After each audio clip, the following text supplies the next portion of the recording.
Bueno, hola, ¿cómo andan? Bueno, estoy grabando acá esta clase porque les había comentado que, bueno, que esta semana no voy a estar dando la clase sincrónica, así que este es el trabajo práctico 17 de Totem Itaú y ya les comparto la pantalla con el PowerPoint.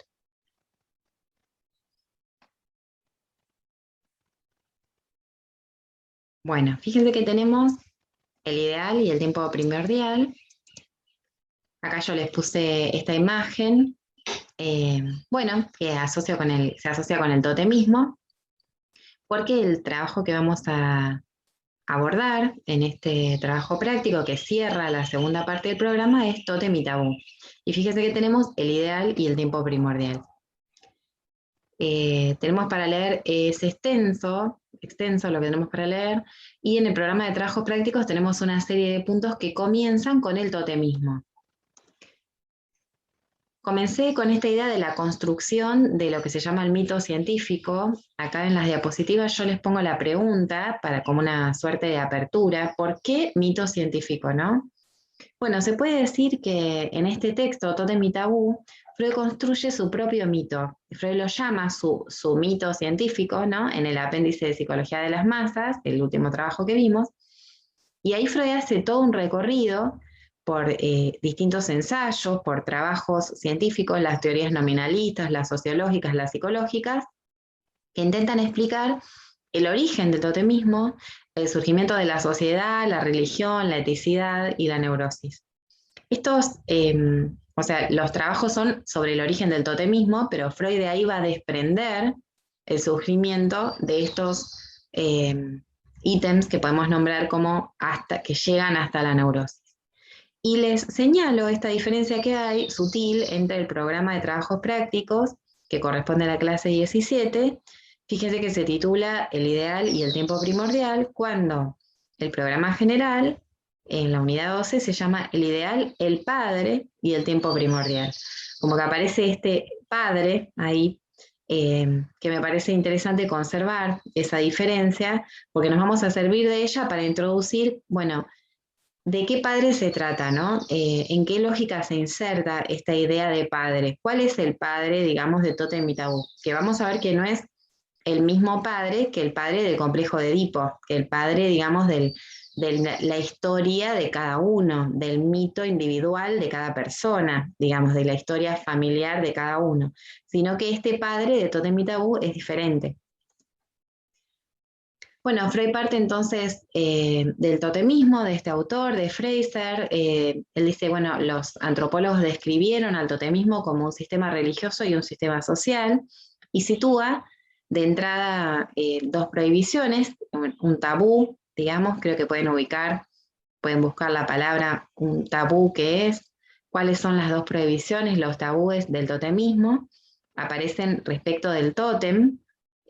Bueno, no matar al tótem, explica, Freud se detiene especialmente a desarrollar qué es el tótem, dice que el tótem es un animal, puede ser también un vegetal, sagrado y venerado, que se lo respeta, que no está permitido tocarlo, cazarlo, comerlo, que la prohibición conlleva un castigo, incluso puede ser la muerte, ese castigo, o la enfermedad, que el tótem brinda protección a los miembros de la tribu, los miembros de la tribu se identifican con él, conserven la idea de identificación con el tótem.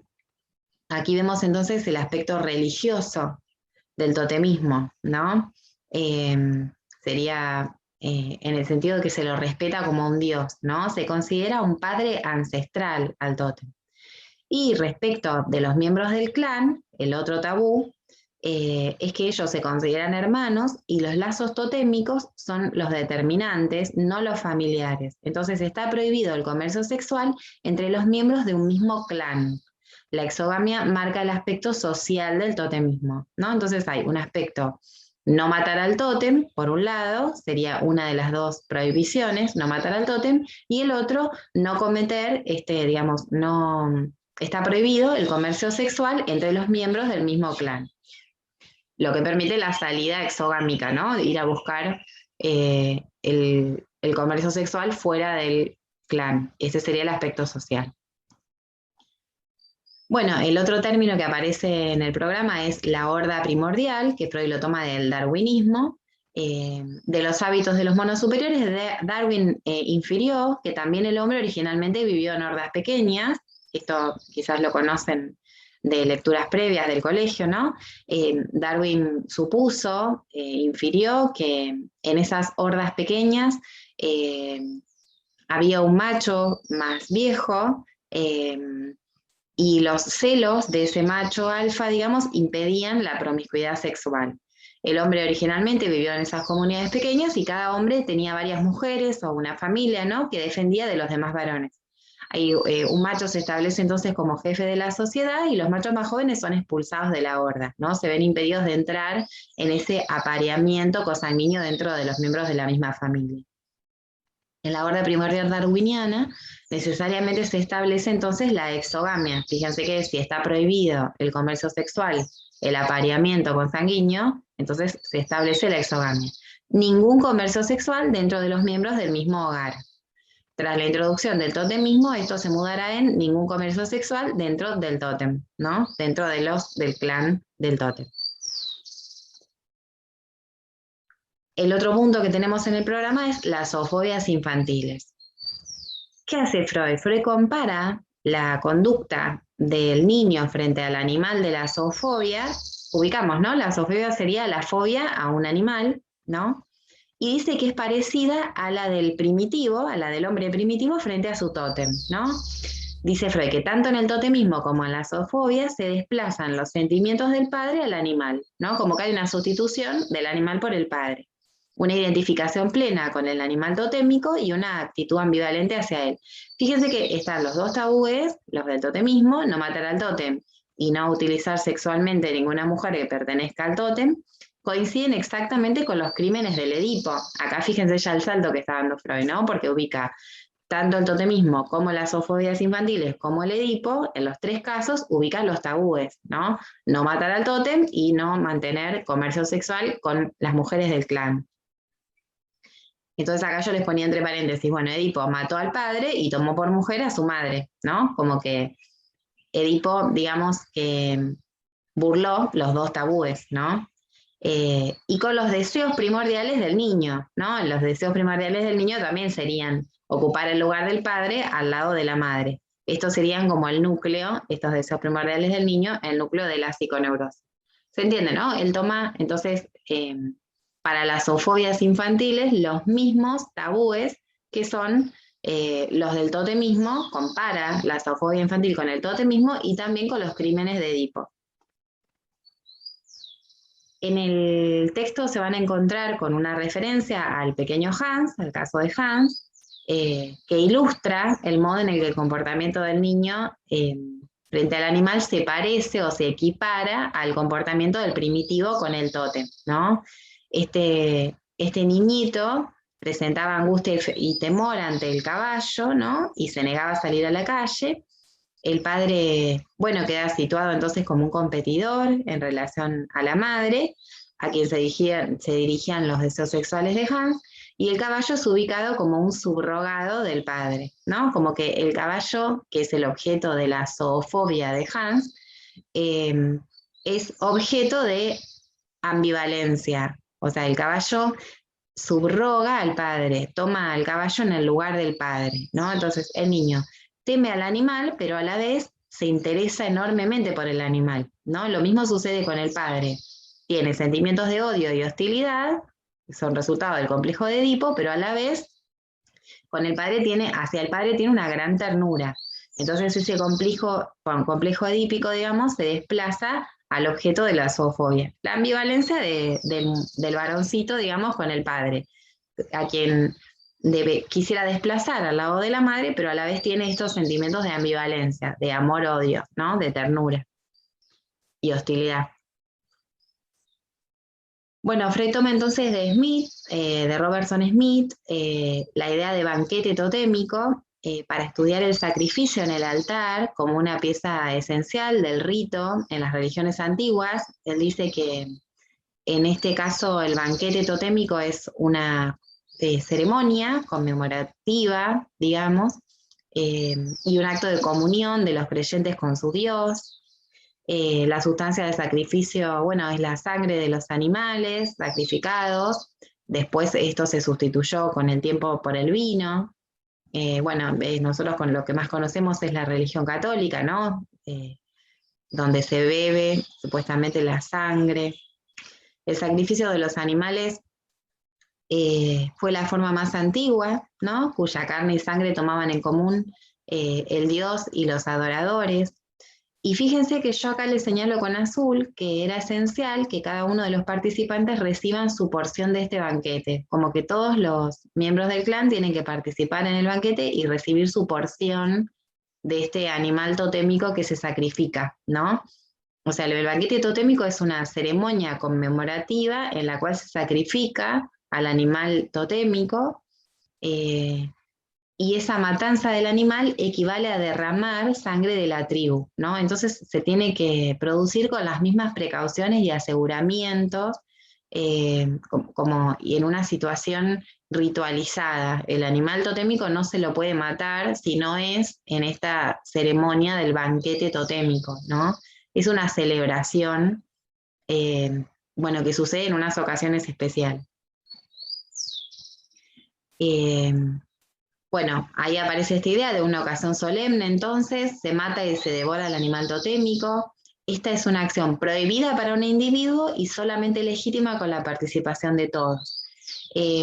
Ninguno tiene permitido excluirse de esa matanza en el banquete, y consumada la muerte, el animal es llorado y lamentado, ¿no? Ese lamento totémico es compulsivo, y Freud dice que es arrancado del miedo a una represalia, ¿no? Como que están cometiendo un crimen, que es el asesinato del tótem, ¿no? Entonces intentan sacarse de encima la responsabilidad por la muerte, ¿no?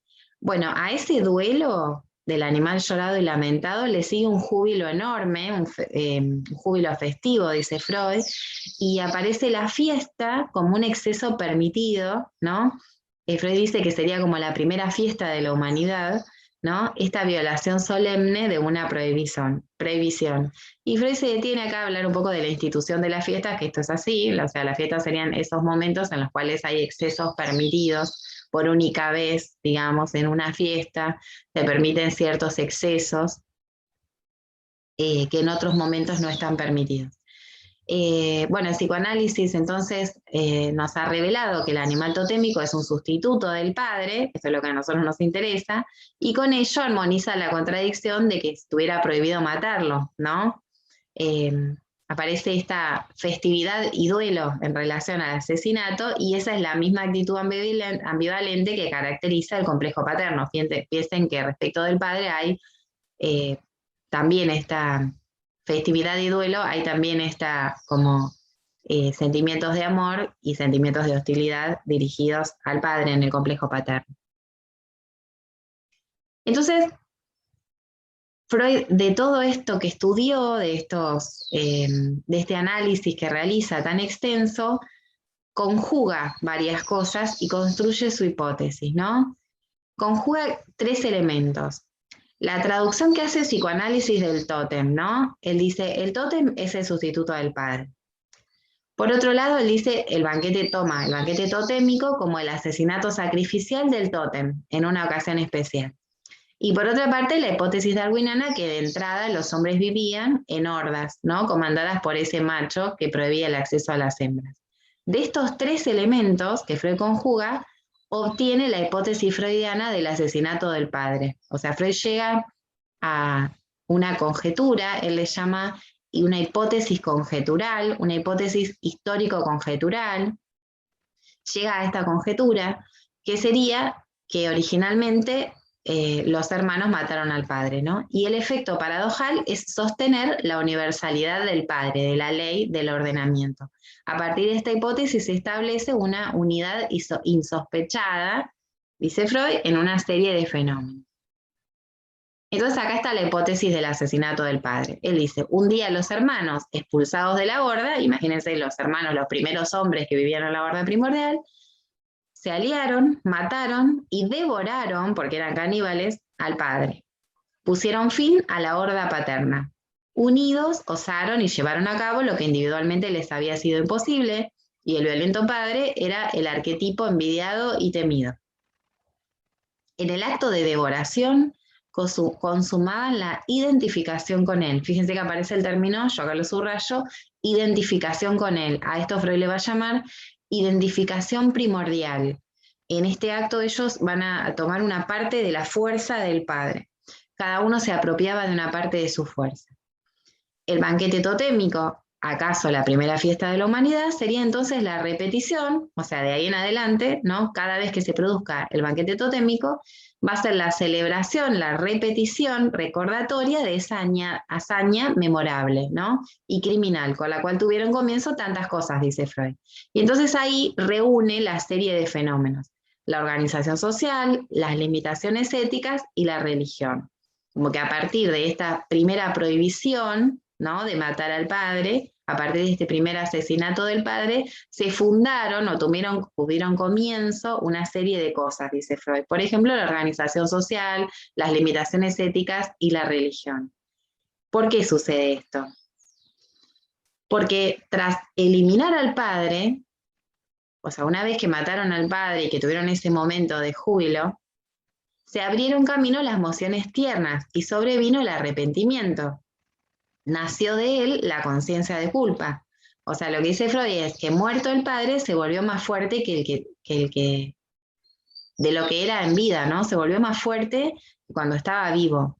Lo que antes el padre había sostenido con su existencia, ahora los hermanos se lo prohibieron en la situación psíquica que se llama obediencia de efecto retardado. Recuerden que conocemos el efecto retardado nosotros ya de la primera parte del programa, ¿no? Esto se llama como obediencia retrospectiva, ¿no? Como que una vez que el padre murió, retrospectivamente ellos igual se imponen, ¿no?, las mismas prohibiciones. Entonces, revocaron la hazaña, declarando no permitida la muerte del sustituto paterno, el tótem, y renunciaron a los frutos de la hazaña, las mujeres liberadas. Entonces, dice Freud que desde la conciencia de culpa, el hijo varón, se crearon los dos tabúes fundamentales del totemismo, que coinciden con los dos deseos reprimidos del complejo de Edipo. O sea, Freud lo que dice es que a partir de esa obediencia de efecto retardado, los propios hermanos se impusieron los dos tabúes, que coinciden con los dos deseos reprimidos del complejo de Edipo, que van a ser esta, digamos, renunciar, digamos, a las mujeres liberadas, ¿no? O sea, la prohibición de mantener comercio sexual endogámico, ¿no?, con las mujeres del clan, y de matar al tótem. Acá yo les ponía el último punto del práctico, entonces, que es religión, eticidad, sociedad y neurosis, girando en torno a la relación con el padre. Freud dice que con estos dos tabúes comenzó la eticidad de los hombres, como si los hermanos querían vivir juntos, no tenían otra opción que erigir la prohibición del incesto. Entonces, ahí Freud dice que la sociedad descansa en esa culpa compartida por ese crimen en común. La religión descansa en la conciencia de culpa y el arrepentimiento. La eticidad en las necesidades objetivas de la sociedad, ¿no? Porque si no se imponían, si los hombres no decidían imponerse normas éticas, la sociedad no iba a ser posible, digamos, y aparece, dice Freud también, esta expiación, como habían cometido el pecado, ¿no?, del asesinato del padre, expiar esa culpa, ¿no?, esa conciencia de culpa también es la base de la religión y la eticidad. Entonces, el régimen social, dice Freud, reconoce leyes similares a dioses que transfieren al Estado el sistema patriarcal. Lo que dice Freud es que este régimen social tiene leyes parecidas a las que impondrían los dioses, ¿no?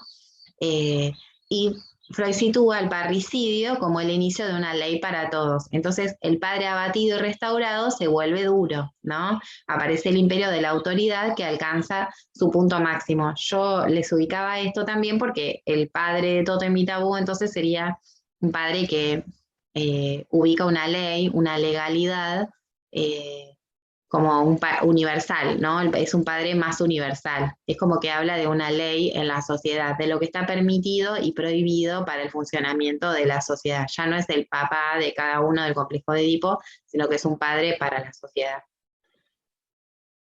Bueno, hasta acá el texto de Tótem y Tabú. Les voy a dejar el link para que se puedan conectar a la clase de la otra comisión, de Juliana, bueno, mañana lunes 27 a las 3 de la tarde, los que quieran, que les toca el mismo trabajo práctico, 17, nada más que compartiendo el horario sincrónico de la otra comisión. Y a la vez les voy a dejar el link para consultas sobre esta clase y sobre el parcial, que es este viernes primero a las 10 de la mañana, para que tengan conmigo, si quieren, un horario de consulta, bueno, de cara a esta clase que fue así en esta modalidad con la grabación, o preguntas sobre el parcial directamente. Bueno, así que cualquier cosa me escriben o nos vemos el viernes a las 10 para alguna pregunta que puedan tener. Bueno, adiós.